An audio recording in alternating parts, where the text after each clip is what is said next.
जय सिया राम। हनुमान जी के बारे में ये कहा गया है कि और मनोरथ जो कोई लावे सोई अमित जीवन फल पावे। यानी जो भी मनोरथ जो भी मनोकामना व्यक्ति की होती है वो सब पूर्ण हो जाता है। क्योंकि संसार में जब व्यक्ति आता है तो बहुत सारी उसकी आवश्यकताएं होती हैं, ज़रूरतें होती हैं। खासकर वो गृहस्थ है तो पारिवारिक सुख चाहिए, संतान सुख चाहिए, लेकिन कई बार इसमें विलम्ब होने लगता है। आज हमारे सामने गुरु जी उपस्थित हैं, गुरु तरुण कपूर जी उपस्थित हैं। तो गुरु जी आज बताएंगे कि किस वजह से संतान सुख में विलम्ब होता है, उसका कारण क्या है, और हनुमान जी की किस प्रकार से हम पूजा आराधना करें जिससे कि ये संतान सुख हमें प्राप्त हो जाए, पारिवारिक सुख मिले। आप में से बहुत सारे ऐसे लोगों का प्रश्न भी था, खासकर जो विदेशों में हमारे दर्शक भक्त रहते हैं, उन्होंने तो खास तौर पे आग्रह किया है कुछ ऐसे उपाय बताए जाएं कि विदेशों में बैठ कर के भी वो उन उपायों को सहजता से कर सके। स्वागत है आपका गुरु जी। जय श्री राम। तो गुरु जी आप यही बताएं कि सबसे पहले कि हनुमान जी की कृपा से तो सब संभव है, बहुत सारे लोगों को संतान सुख नहीं मिलता, इसका कारण क्या है और वो क्या उपाय करे हनुमान जी का कि उसे संतान सुख मिल जाए। किसी भी जातक की कुंडली में अगर कुंडली का पांचवा घर पीड़ित है और उसके अंदर पाप ग्रह बैठे हुए हैं तो संतान में विलंब देखा गया है। अच्छा। जैसे कुंडली का पांचवा घर सूर्य और बृहस्पति का घर है और वहाँ पर अगर सूर्य और बृहस्पति देव के शत्रु बैठ जाएं, जैसे शनि, राहु, केतु और बुध, और अगर अस्त होकर के शुक्र बैठ जाए तो संतान में विलंब आ ही जाता है।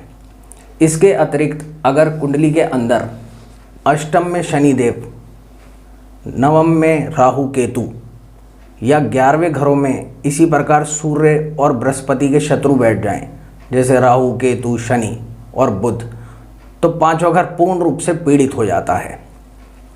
इसके अतिरिक्त अगर पांचवें घर का ग्रह वेल प्लेस्ड नहीं है या वो अष्टम या 12वें घर में बैठ गया है जहाँ पर उसे बिल्कुल ही बर्बाद माना जाता है, तो उस वक्त पर देखा गया है कि ऐसे जातकों के पास संतान का सुख नहीं रहता है। पांचवें घर का ग्रह यदि अस्त हो जाए, जिसमें या तो वो सूर्य के साथ बैठ करके या सूर्य चौथे, पांचवें या छठे घर से किसी भी ग्रह को अस्त कर दे, तो उसके फलों में बहुत ज़्यादा अच्छापन नहीं देखा जाता। तो ये मुख्य कारण है जिस वजह से किसी भी स्त्री के संतान नहीं हो पाती या बहुत विलंब से होती है। इसको ठीक करने के लिए हमारे पास हनुमान जी के आशीर्वाद से बहुत सारे उपाय हैं जिन्हें करके हम संतान प्राप्ति कर सकते हैं। इसके अंदर हम लोग सबसे पहले देखते हैं कि जिस प्रकार से आजकल के लोगों के अंदर हमारे अच्छे व्यंजन खाने की आदत छूटती जा रही है और वो बहुत ज़्यादा जंक फूड या इस प्रकार का खाना खाते हैं जो पोषण नहीं देता। अच्छा। तो उस वक्त पर क्या होता है कि हमारी बॉडी के अंदर वो एनर्जी नहीं रहती जिस वजह से हम बच्चे को अपने गर्भ में धारण कर सकें। जितने भी पुरुष हैं या स्त्रियां हैं, अगर वो अच्छा व्यंजन नहीं खाएंगे तो उनके अंदर उस प्रकार की ताकत नहीं होगी जिसकी वजह से बच्चा माँ के पेट में आ सके। जी, यानी गुरु जी तात्पर्य यह है कि जो हनुमान जी का भक्त होगा वो अपने शारीरिक स्वास्थ्य पे भी ध्यान तो देगा ही। बिल्कुल। यानी कि हमारे शरीर कैसे स्वस्थ रखे, इसको स्वस्थ रखना हमारा धर्म भी है। आप चूँकि वास्तु के भी जानकार हैं, अच्छे ज्योतिषी हैं, ये बताएं कि कुंडली में अगर इस तरह की जैसे पंचम भाव का आपने जिक्र किया कुछ गड़बड़ियाँ हो तो क्या वो हनुमान जी की कृपा से, हनुमान जी की पूजा से वो सब ठीक हो सकता है? जी हाँ, बिल्कुल। अगर आपको आपकी कुंडली का पांचवा घर जागृत करना है, उसके लिए परम आवश्यक है कि ना सिर्फ आप हनुमान जी की आराधना करें बल्कि सात्विक भी बने। अच्छा। और वो मन और कर्म से ही नहीं, अपने आहार विहार में भी करना पड़ेगा आपको। तभी जाके आपका 5th हाउस एक्टिवेट होगा और आपको संतान की प्राप्ति अवश्य होगी। खाने में हम लोग चाहे जो मर्जी खाएं, मैं सभी दर्शकों से एक ही बात कहना चाहता हूं कि वो कम से कम मंगलवार के दिन एक कर्म करना अवश्य शुरू करें, उसके बाद आपके घर में बच्चा ज़रूर होगा। आपको एक देसी घी का हलवा बनाना है जिसके अंदर आपको सूजी लेनी है, बेसन लेना है, गाय का शुद्ध घी लेना है और गाय का ही दूध लेना है। अच्छा। इस देसी घी के हलवे को बनाते वक्त आपको एक बात का बहुत ध्यान रखना है कि इसको भूनते वक्त आप इसे बहुत ज़्यादा घी से तर रखेंगे और गरम गरम घी के अंदर आप चीनी ना डाल करके इसके अंदर देसी खांड या फिर कोई भी इस प्रकार का मीठा पदार्थ जो भगवान को बहुत पसंद है और जो पवित्र भी है, और वो है पूजा वाली मिश्री। ये सफ़ेद पूजा वाली मिश्री धागे वाली होती है। इसे आप बाजार से लेकर के आइए और उसके बाद उसे पीस करके धागा अलग निकाल के इस मिश्री का प्रयोग इसके अंदर कीजिए। भूनने के साथ साथ आप जब इसमें अंत में पानी डालते हैं तो वो पानी मत डालिए, और गाय का ये जो शुद्ध दूध है वो उसके अंदर डालिए। अच्छा। इसके अतिरिक्त आपने देसी खांड या मिश्री तो इसके अंदर मिला दी। अंत में इसके अंदर थोड़ी सी हल्दी का पाउडर या फिर केसर और मुनक्का देसी वाला ज़रूर मिलाइए। जैसे ही ये प्रसाद तैयार हो जाएगा उसके बाद आप तुरंत इसको घर में ही हनुमान जी को ज़रूर अर्पित कीजिए। किसी भी मंगलवार से ये शुरू किया जा सकता है। आप कुछ मंगलवार बाद ही देखेंगे कि आपके शरीर में किसी भी प्रकार की कोई भी न्यूट्रिशियस वैल्यू जो कम थी वो बढ़नी शुरू हो जाएगी। यानी इस विधि से बेसन और सूजी समान मात्रा में ले लेना है और इस तरीके से इसको तैयार करना है। और बहुत सारे कार्यक्रमों में हमने जिक्र भी किया है कि पूजा पाठ करने के बाद हनुमान जी के सामने दीपक जला लीजिए और श्रद्धा भाव से हनुमान जी के सामने ये अर्पित कीजिए। आप सुबह उठ करके नहा लीजिए, 7 या 8 बजे इस हलवे को प्रिपेयर करके लाल कपड़े ज़रूर पहनिए। उसके बाद सात्विक मन से धूप या अगरबत्ती भगवान के सामने ज़रूर जलाइए। हो सके तो एक ब्रास यानी कि पीतल के लोटे में गंगा जल भर लीजिए, उसमें लाल फूल रख दीजिए। भगवान इससे भी बहुत प्रसन्न हो जाते हैं। अगर ये भी ना हो सके तो सिर्फ सिंदूर ले आइए और चमेली के तेल का दिया जला दीजिए। उसके बाद ये भगवान को भोग लगा दीजिए। ये प्रक्रिया चाहे आप सुबह करें या शाम 5 या 6 बजे के बाद करें। रात को आपको इस प्रसाद को ज़रूर खाना है हर मंगलवार को। अच्छा, ठीक। कितने मंगलवार तक करना है? कम से कम इसको हम 9 मंगलवार करने को कहते हैं। अच्छा। और उसी के बीच में लोग हमें बता देते हैं कि उनके घर में संतान होने का एक मतलब संकेत एक प्राप्त हो गया है, या उनकी कुछ भी अगर न्यूट्रिशियस प्रॉब्लम थी वो दूर होने लग गई है। और जब वो कोशिश करते हैं तो बजरंग बली की और हनुमान जी की दया से उनके यहाँ संतान हो जाती है। अच्छा गुरुजी, कई बार होता है कि बहुत सारी महिलाएं शादी कुछ दिनों के बाद ही परेशान उठती हैं कि वो संतान सुख नहीं मिला। क्या कुंडली में या फिर हनुमान जी की आराधना से बहुत देखा गया है कि बाद में भी 5 साल, 8 साल, 10 साल, 15 साल के बाद भी संतान सुख मिल जाता है?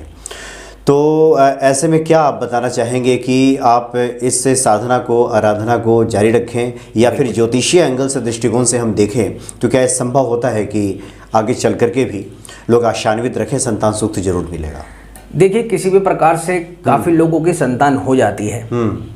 और जैसे मैंने बताया कि यदि कुंडली का 5वां घर पीड़ित है और उसमें यदि पापी ग्रह बैठे हुए हैं तो उस वक्त पे संतान होने के बावजूद भी संतान इस प्रकार की होती है जो पहली बात तो आपकी बात नहीं मानती। अच्छा। दूसरी बात, उनके पास संतान तो आ गई परंतु उसके लिए उनके पास उसको लालन पालन करने के लिए पर्याप्त धन एकत्रित नहीं हो पाता। या कई लोग शिकायत करते हैं कि इस संतान की प्राप्ति के बाद मैं गरीब हो गया, या मेरे काम या मेरी कर्म आजीविका में बहुत गिरावट आ गई, इजाफा नहीं हुआ। तो उस वक्त पर हमें यही देखना पड़ता है कि यदि पंचम घर पीड़ित था और अच्छे ग्रह की वजह से संतान की प्राप्ति हो गई, लेकिन वहाँ पाप प्रभाव था, शनि राहु केतु थे, और उस वक्त पर यदि ये प्रॉब्लम आनी शुरू हो जाती है तो उस वक्त पर फिर हमें हनुमान जी का ही शरण लेनी पड़ती है। अच्छा। जिसके अंदर हम छोटे छोटे उपाय कर सकते हैं। किसी भी जातक को यदि ऐसी प्रॉब्लम आती हो तो वो संतान की प्राप्ति के बाद सारी उम्र का एक कर्म पकड़ ले, और वो ये है कि आप बाजार से 5 पीस या 10 पीस पीले पतीसे के लीजिए।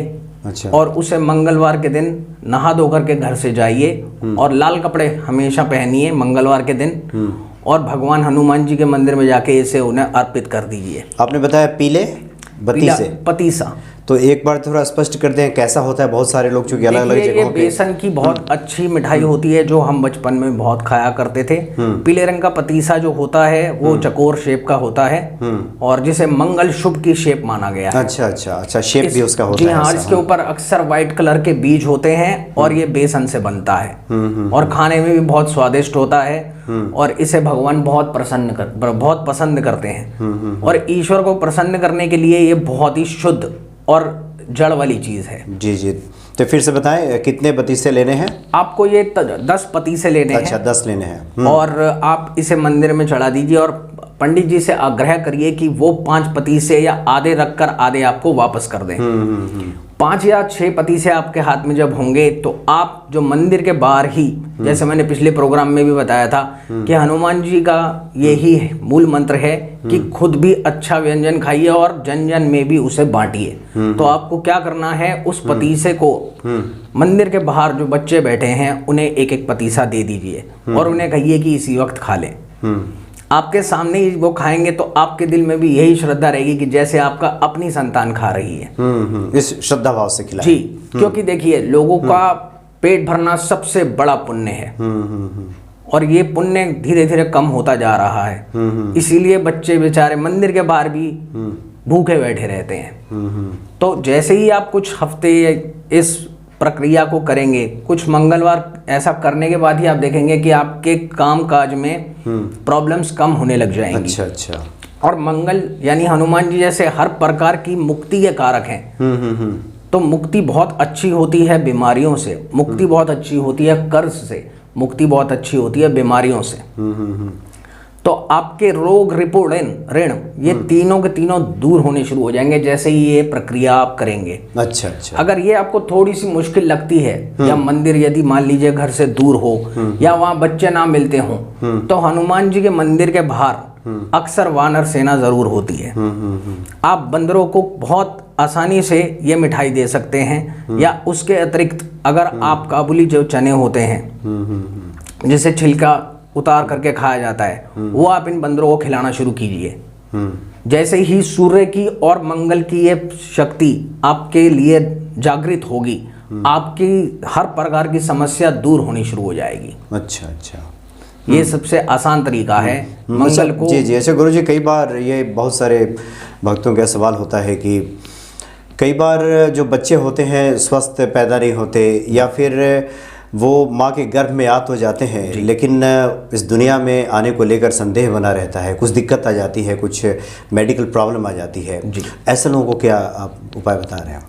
देखिए, जैसे मैंने कहा कि कुंडली का 5वां घर जो है उसका अच्छा होना बहुत ज़रूरी है और उसको अच्छा किया जा सकता है या तो रतन पहनकर या फिर छोटे छोटे उपचार कर कर।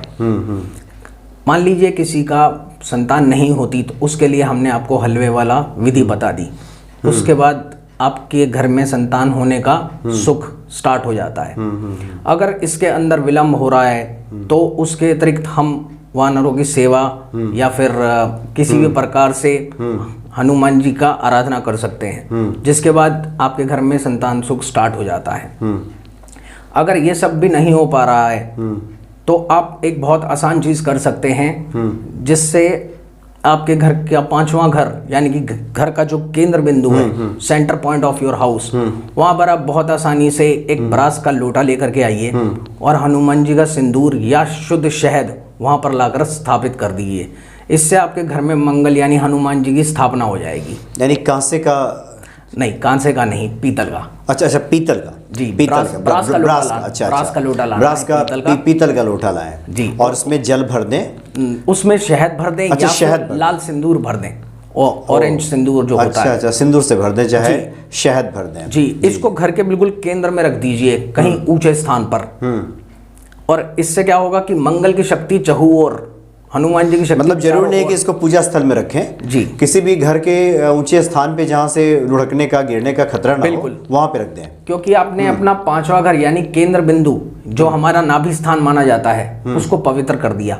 जैसे ही आपने इसको पवित्र किया वैसे ही आपका 5th हाउस एक्टिवेट होना शुरू हो जाए। तो इसको लोटे को, जैसे आपने कहा कि पीतल का लोटा हो, उसमें सिंदूर भर दें या फिर शहद भर दें, उसको बंद कर ढकना है। देखिए, अगर ये ऊपर से खुला हुआ लोटा है तो आप इसमें छोटा सा लाल कपड़ा लेके उसको कलावे से बांध दीजिए उसका। अच्छा। और अगर ऐसा लोटा मिल जाए जिसमें ऊपर पीतल की ही चूड़ी हो तो बहुत अच्छा है जी।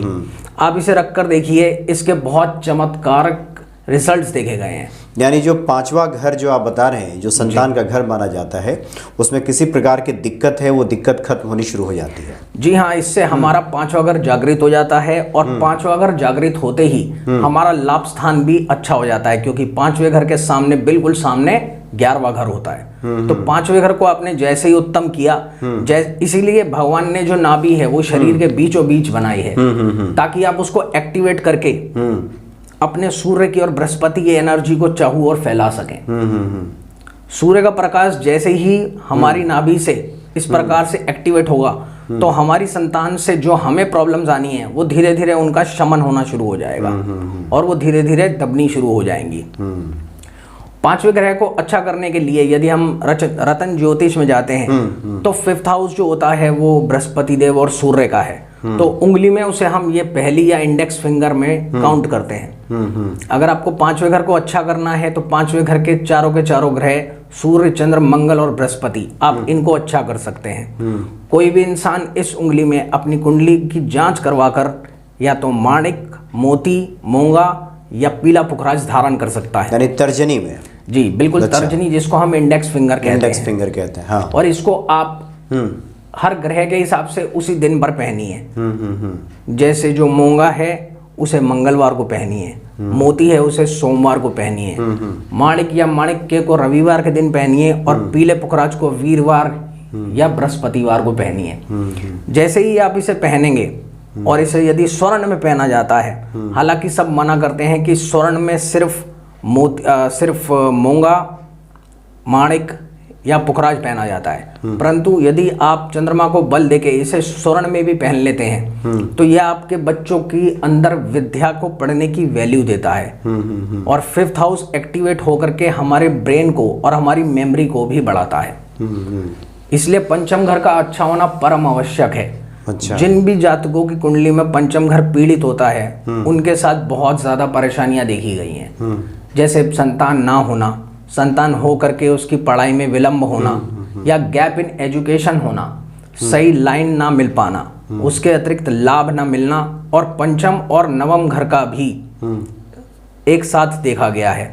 तो नवम घर से हम भाग्य देखते हैं। काफी जातक ये शिकायत करते हैं कि उनका भाग्य नहीं चलता, तो उसके लिए भी हम पंचम घर को पक्की तरीके से मजबूत कर देते हैं, जिसकी वजह से ये होता है कि आपको जो आने वाली प्रॉब्लम्स हैं उनसे काफी ज्यादा निजात मिलता है। अच्छा। पंचम घर का अच्छा होना परम आवश्यक है, इसके लिए हम ये सब उपचार कर सकते हैं। अच्छा गुरुजी, एक जिज्ञासा मेरे मन में तब से है। आपने कहा कि जो पीतल का लोटा है जिससे आपका जो पंचम घर है वो ठीक हो जाएगा और मंगल दोष भी उसका निवारण होगा। बिल्कुल। तो ये तो जिनको संतान चाहिए वो तो कर ही सकते हैं, क्या आम लोग भी जो मंगल दोष को ठीक करना चाहते हो, तरक्की चाहते हो, उन्नति चाहते हो, वो अपने घर में ऐसा रख सकते हैं? जी हाँ। ये आपके मध्य स्थान पर रखा जाता है घर के, which is the centre of your house. जैसे ही आप इसको, क्योंकि इसके अंदर हम कोई दिशा नहीं देखते, घर का जो भी मध्य बिंदु है वो हमारी नाभि स्थान है, जहां से हर प्रकार की एनर्जीज घर में फैलती हैं और वो चाहे पॉजिटिव हो या नेगेटिव हो। मंगल महाराज का या हनुमान जी की आराधना किया हुआ ये छोटा सा लोटा आपके घर के अंदर इतनी पॉजिटिविटी लेके आता है कि हम हर प्रकार से सकारात्मक हो जाते हैं। और इस सकारात्मकता के साथ जब हम अपने कार्यस्थल पर या कहीं पर भी जाते हैं, जैसे बच्चे स्कूल जाते हैं तो उनका पढ़ाई में मन लगना शुरू हो जाता है।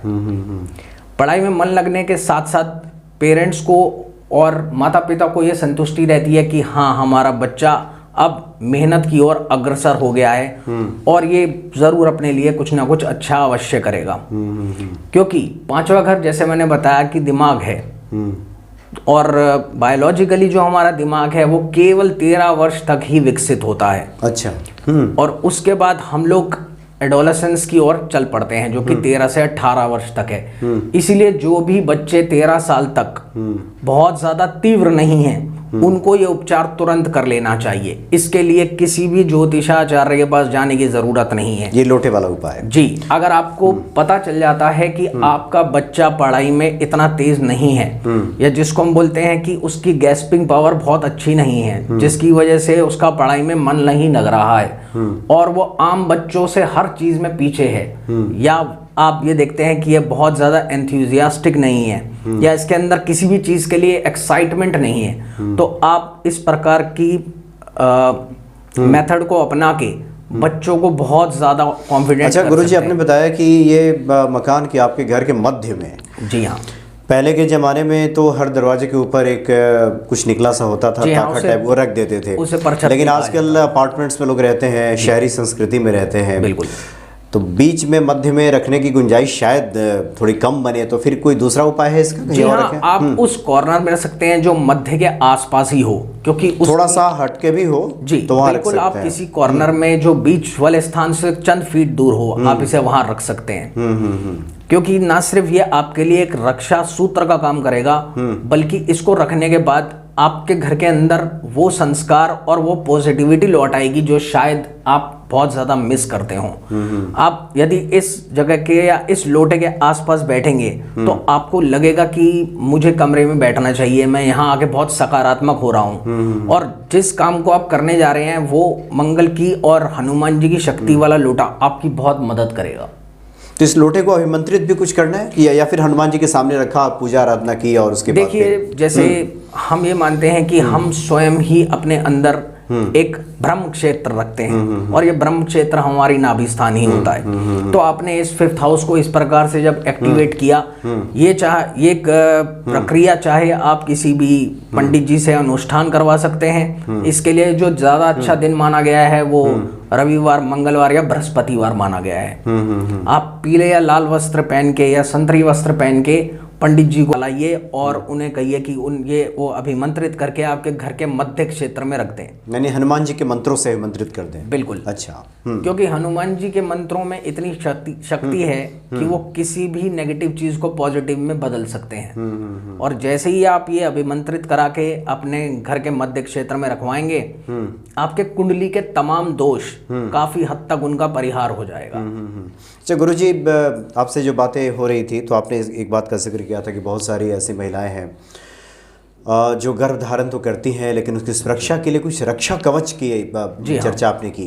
जी हाँ, रक्षा कवच जो है वो हर घर में बहुत आसानी से उपलब्ध हो सकता है। आप किसी भी मंदिर या पूजा की दुकान में एक कलावा खरीद लाइए या किसी भी कपड़े की दुकान पर जाइए जहां आप सिंदूरी रंग का कपड़ा ले लीजिए। वो कपड़ा इतना बड़ा होना चाहिए कि किसी भी माता की या बहन की कमर में आ सके और उसे पूरा पीठ से लेकर के आगे नाभि स्थान तक पूरा बंद करके उसको गांठ लगा दीजिए, चाहे वो पतला कपड़ा हो या कलेवा हो। और जब ये कलावा आप पेट पर बांध लेंगे तो वो आपके रक्षा कवच का काम करेगा।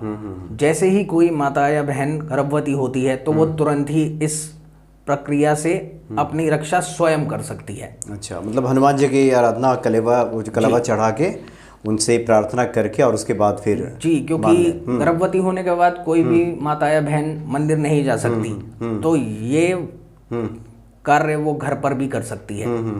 यदि मंदिर में जाएं तो उसके माता पिता, पति, सास या ससुर ये कार्यक्रम करके आ सकते हैं। और उसके बाद इस रक्षा कवच को आप किसी भी स्त्री से बंधवा लीजिए और ये तब तक बंधा रहना चाहिए जब तक आपकी संतान नहीं हो जाती।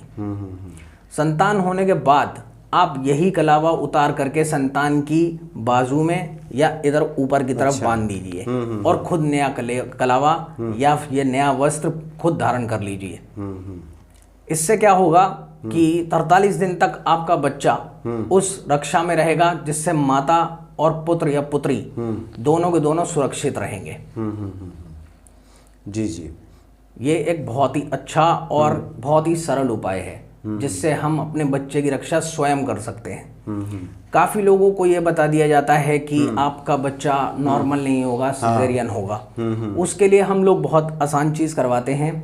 वही पीतल के 2 लोटे लेते हैं इस बार हम, और एक लोटे में शुद्ध दूध और दूसरे में आप या तो शहद ले लीजिए या फिर सिंदूर ले लीजिए। इन दोनों को अलग अलग भर लीजिए और वही चूड़ी से दोनों का मुंह बंद कर दीजिए। उसके बाद स्त्री अस्पताल जाने से पहले इन दोनों ही ब्रास के लोटों का स्पर्श करे और इसे साइड पर रख दे। उसके बाद वो जब हॉस्पिटल से वापस आ जाएं तो जैसे ही वो घर पर आए, अगर रात को उनकी डिलीवरी हुई है तो नेक्स्ट डे इन दोनों लोटों को मंदिर में रख देना चाहिए।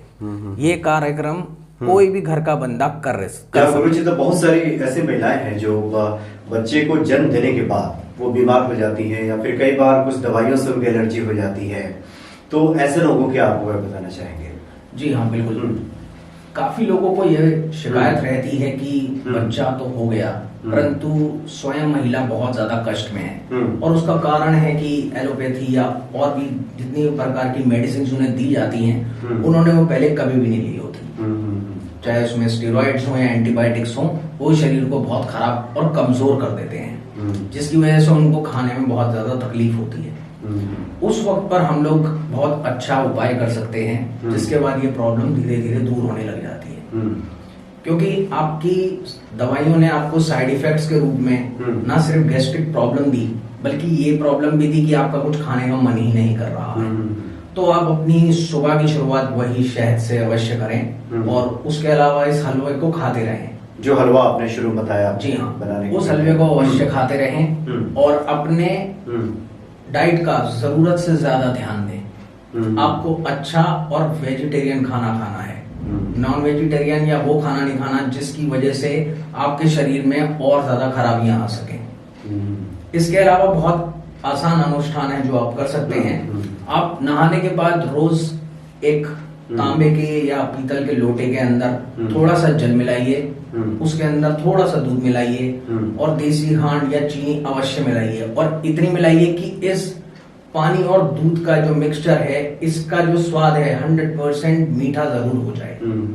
उसके बाद आप इस पूरे मिक्सचर को बरगद के पेड़ पर लेकर के जाइए, और बरगद के पेड़ पर इसको चढ़ा दीजिए।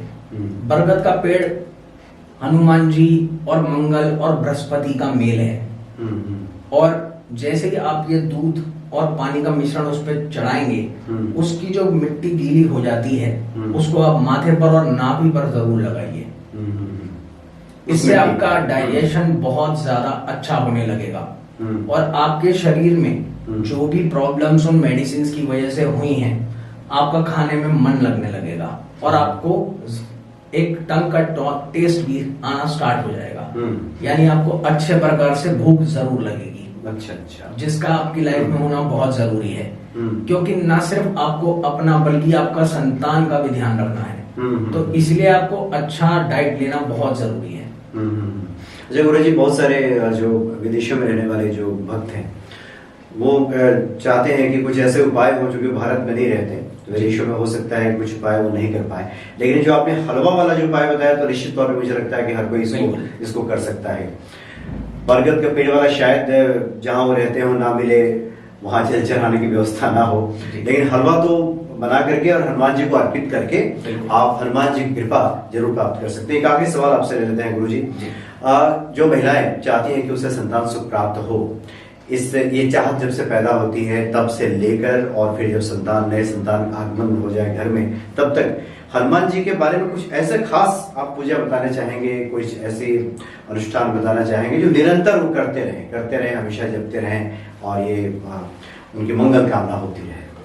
जी हाँ, इसमें घर का हर प्रकार का वस्तु को दूर करने का हमारे पास बहुत ही अच्छा उपाय है। अच्छा। आप घर में भगवान हनुमान जी की वो तस्वीर लेकर आए जिसमें वो अंजनी माता की गोद में बैठे हुए। अच्छा, हाँ, कुछ तस्वीरें इस तरह की मिलती जी हाँ, और उसमें अंजनी माता उनको भोजन करा रही हैं। आप इसको अपने घर की पश्चिम दीवार या दक्षिण दीवार पर लगा दीजिए, और उसी के सामने स्वयं ये हलवा खाएं, और माता को और उनके पुत्र हनुमान जी को इसका भोग पहले लगा करके स्वयं खाना शुरू करें। आप कुछ हफ्तों में देखेंगे कि आपके अंदर एक अलग प्रकार का बल आता जा रहा है, और आप किसी भी प्रकार की समस्या से जूझ पाएंगे। क्योंकि जब तक आप अच्छा आहार नहीं खाएंगे, तब तक आपकी लाइफ बहुत ज्यादा अच्छी नहीं रहेगी, आप अपनी जिम्मेवारियां नहीं उठा सकेंगे। संतान की प्राप्ति एक बहुत बड़ी जिम्मेवारी है। जी हाँ, बिल्कुल। और आजकल हमारे पास इस प्रकार के बहुत सारे कॉल्स या मैसेजेस आते हैं जिसमें कहते हैं कि हमें पुत्र चाहिए।